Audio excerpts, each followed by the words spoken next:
అమ్మాయిలంతా కలిసి ఒకరిని పట్టుకున్నారు.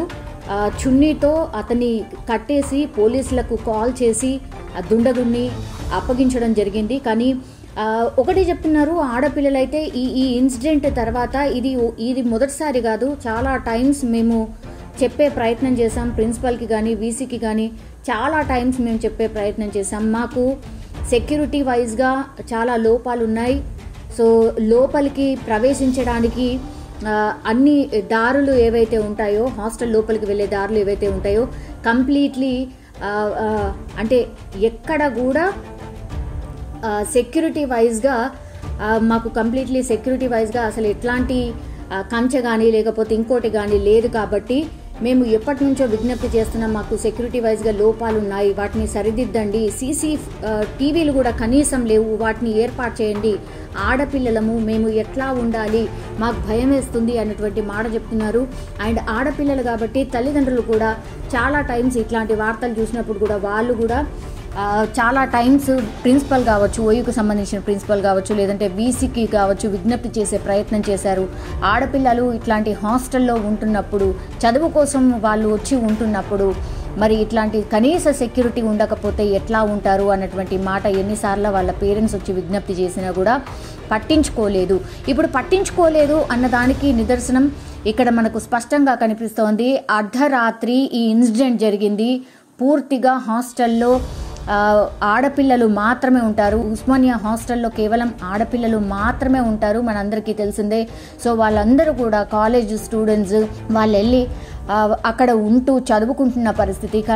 వాళ్ళకి సెక్యూరిటీ వైజ్గా అక్కడ ఉన్నటువంటి లోపాలు రోజు కూడా భయంగానే వాళ్ళు ఉంటున్నటువంటి సిచ్యువేషన్. కానీ తప్పనిసరి పరిస్థితుల్లో అక్కడ ఉంటున్నాం, కానీ మాకు సెక్యూరిటీ వైజ్గా చాలా లోపాలు ఉన్నాయి.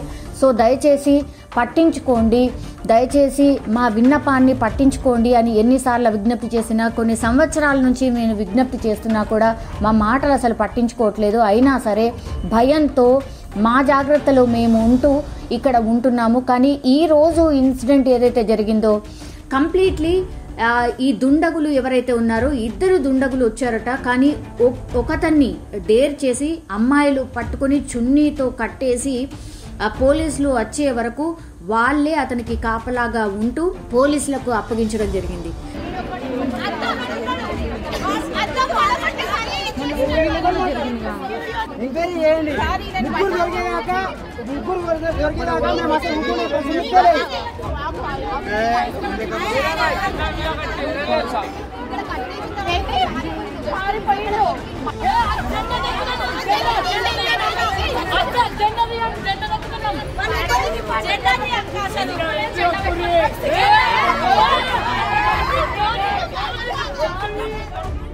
బాత్రూమ్ కిటికీ పగలగొట్టి లోపలికి చొరబడే ప్రయత్నం చేశారు. సో మనం స్పష్టంగా అర్థం చేసుకోవచ్చు, అంటే బాత్రూమ్ దగ్గర వరకు వచ్చే అవకాశం ఉంది అని స్పష్టంగా అర్థమవుతోంది. సో చాలా టైమ్స్ ఇట్లాంటి ఇన్సిడెంట్ జరుగుతున్నాయి, కానీ మమ్మల్ని ఎవరు పట్టించుకోవట్లేదు అంటూ ఈరోజు మార్నింగ్ నుంచి అయితే, అంటే గత రాత్రి జరిగినటువంటి ఇన్సిడెంట్, సో మార్నింగ్ నుంచి పూర్తిగా హాస్టల్ ముందర అందరూ ఓయూకి సంబంధించిన క్యాంపస్ స్టూడెంట్స్ అందరూ వచ్చి ధర్నా చేస్తూ ఉన్నారు.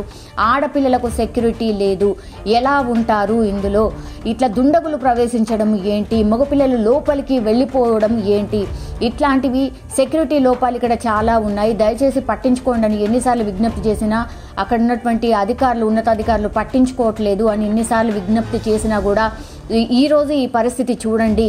ఈ గతంలో అయితే ఇప్పుడు ఆ దుండగుడు ఎవరైతే ప్రవేశించాడో వాళ్ళని పట్టుకున్నారు, కానీ గతంలో చాలా టైమ్స్ వీళ్ళు పట్టుకునే ప్రయత్నం చేసినా కూడా వాళ్లకు దొరకకుండా తప్పించుకొని మళ్ళీ పారిపోయారు. సో రెగ్యులర్గా ఇట్లాంటి ఇన్సిడెంట్ జరుగుతున్నాయి. రాత్రి అయితే భయం అవుతోంది అన్నటువంటి మాట చెప్తున్నారు ఆడపిల్లలంతా కూడా.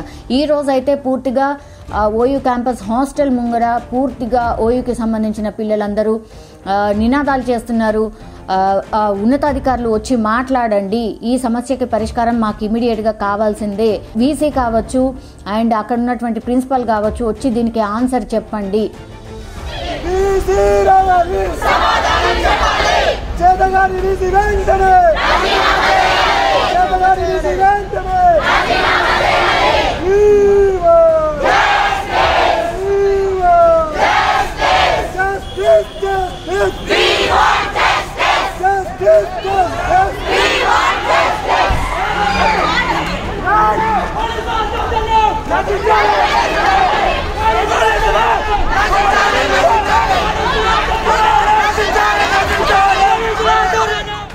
అన్నటువంటి మాట ఓయూ స్టూడెంట్స్ అయితే చెప్తున్న పరిస్థితి మనకు స్పష్టంగా కనిపిస్తోంది. అక్కడ పోలీసులను కూడా చూడొచ్చు, ధర్నా చేస్తూ ఉన్నారు, రోడ్డుపై బైఠాయించారు, దీనికి ఏదైనా పరిష్కారం కావాల్సిందే అన్నటువంటి మాట చెప్తున్న పరిస్థితి కనిపిస్తోంది.